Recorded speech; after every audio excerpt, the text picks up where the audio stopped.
Hello, মাই smiley days চ্যানেলে আপনাদের সকলকে সাদর আমন্ত্রণ জানাই।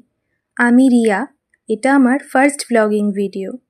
গত 15ই ফেব্রুয়ারি আমি চলে গিয়েছিলাম শিলিগুড়ি কাঞ্চনজঙ্ঘা স্টেডিয়ামে 13 থেকে 18ই ফেব্রুয়ারি পর্যন্ত আয়োজিত উত্তরবঙ্গের 41তম পুষ্প প্রদর্শনী মেলাতে।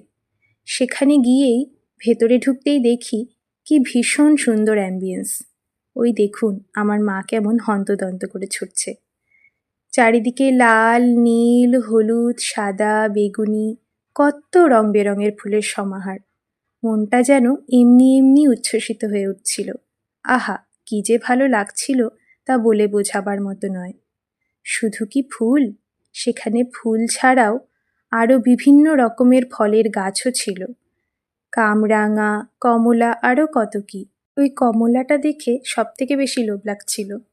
চারিদিকে সবুজ আর সবুজের ছোঁয়ায় মনটা যেন সতেজ ফুরফুরে হয়ে উঠছিল। তারপরে সাংস্কৃতিক অনুষ্ঠান দেখতে মঞ্চের সামনেটায় চলে গিয়েছিলাম। সেখানে গিয়ে খুব সুন্দর সাংস্কৃতিক সন্ধ্যার সাক্ষী হয়ে রইলাম। এই বাচ্চাগুলোকে দেখে নিজের ছোটবেলার কথাই যেন বারে বারে মনে পড়ে যাচ্ছিল। কিছুক্ষণের জন্য নিজের ছোটবেলাটাতেই ফিরে গিয়েছিলাম। কি মিষ্টি করে নাচছে দেখুন। এরপরই ছিল আমার এখানে আসার মূল উদ্দেশ্য। আমার এখানে আসার মূল উদ্দেশ্য ছিল আমার একক সঙ্গীত পরিবেশনা। ওই যে আমি গান গাইছি দেখুন। এরপরই আমার পছন্দের আচারের দোকানে চলে গেলাম।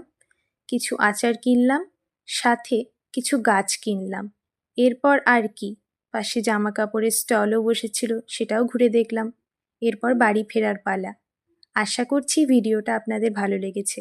দেখা হচ্ছে পরের ভিডিওতে।